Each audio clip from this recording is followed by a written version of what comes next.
So, to start with the activity, I am proposing here five environmental problems.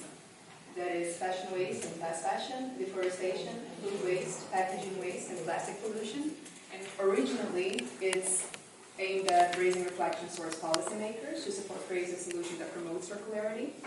But I also want to encourage you to think about business solutions instead of just, for policymakers, would you have some business ideas? So ask yourself, what specifically needs to be changed? How will this change come about? What resources are you going to need? Where are you going to get these resources from? And what is the overall benefit of this?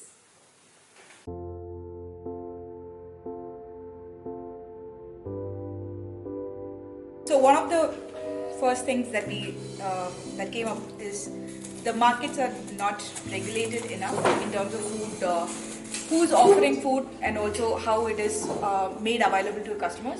There are a few very strong players. In Malmo, it's ICA, it's Coop, who have a control over a large part of what happens and how food gets delivered to us. And also, if that is not necessarily within those people's decision to control, but it's more organized or more regulated, it might be easier for us to also control how the food gets thrown away at some point, and also, if not thrown away, what else happens with it. And Malik had a suggestion about a French operation, French idea of how certain stores beyond a certain size cannot throw away food, so they have to find solutions that will enable them to cooperate with others who might be able to make better choices for how the food gets used. So suggestions like that, if it's part of the regulation, would make it easier to control, reduce the food waste. We had discussions around what happens with food banks, who might be able to take some of the food before it goes bad, and how it might also be possible for them to cater to the underserved communities or sometimes even people in dire need. And there was again talk about throwaway hours or giveaway hours, where every single week there's a restocking that happens in every supermarket. And there's also a time when they recognize, okay, these need to be thrown out because they are close to rotting or they are probably not good for the next restocking.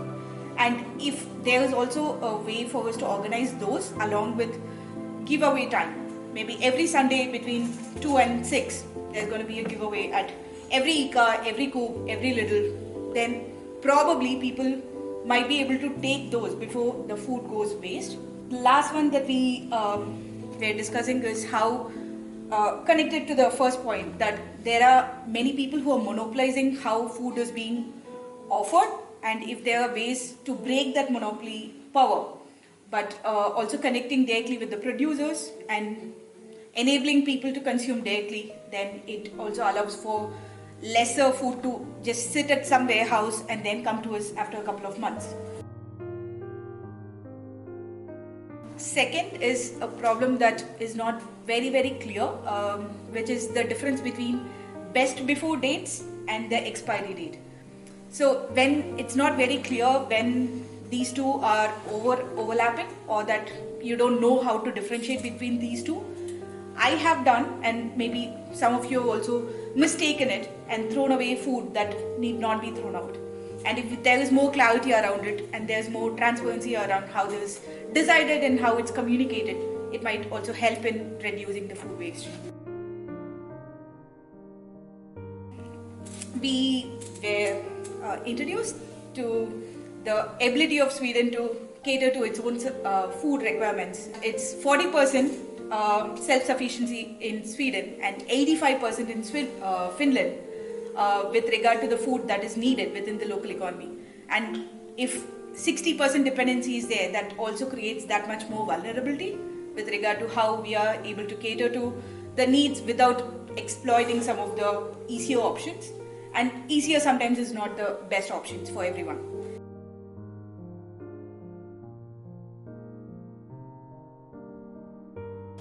on a really like high level, how can we create more dialogue between non-profits like Fridays for Future and the policymakers, how we can use the reach of big non-profits like Fridays for Future to get awareness about the topic and to get the youth activated, kind of. And then we are thinking, okay, but like how do we enable this dialogue? This dialogue needs trust. So we need to kind of foster communication between several stakeholders, policymakers, and consumers and indigenous groups and like every stakeholder along the line to create more trust in policymakers and between each other. Maybe we could find some technical solutions. Maybe we could make policymakers give, how you say, put funds into technical solutions, into technical research to find ways how we can maybe plant or grow crops in different ways so we don't need so much forest. We're thinking, how can we make people aware? How can we make people care? And you can do that by education. So we were thinking, let's go to the schools, and maybe let's go to kindergarten or like primary school, and getting kids involved, getting them to the forest, getting them to plant trees, getting them to be attached. In Germany, we had a military year and a social year that every man had to do when they were 18, and we would run that for every gender, youth, whatever, and we would add another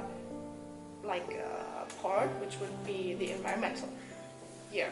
So I would turn 18 or maybe 17, and I could decide, but mandatory, do I want to do like give service with the military? Do I want to give service with social aspects like healthcare, or do I want to give service with environmental parts?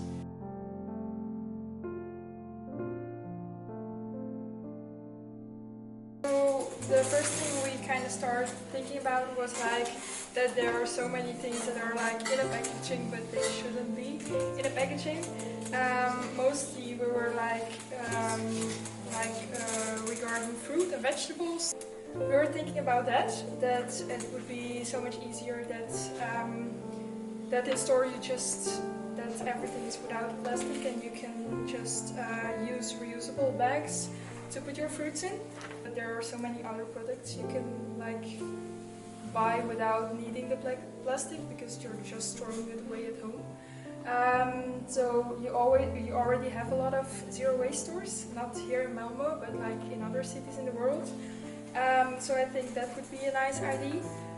So like nuts and all the dry stuff, you can just like the store is buying it in very big packages, and you kind of bring your own packages and refill them. But another thing we thought about is cosmetics, because you always kind of buy the same bottle over and over again, and we had some people who were knowing that there is a lot of water in all the cosmetics, that you could actually just kind of buy the base and you should kind of mix it with water and have the same experience as just buying a full plastic bottle of shampoo. From a policy level, what governments can do is, for instance, I come from Sri Lanka, I used to work for Unilever. What they did was they banned single-use plastic and they banned smaller sachets, because when it comes to shampoos and when it comes to 10 milliliters or 15 milliliters, it starts to accumulate. The waste started to accumulate. So they told all the FMCG companies, no sachets, you have to come up with other solutions. And you can do the other way around. You can actually improve or encourage FMCGs to go, or even incentivize if they are going with bulkier packages, or if they are coming up with creative solutions. On top of that, we thought of exploring the repurpose thing. For instance, there's a lot of gadgets or even things that you use a lot, and when it comes to its end life, you can like still repair it rather than buying something new which would come with a lot of packaging. So it's best to like go on like a circular economy model where you can like repair, reuse, and if possible, yeah, do it your own self.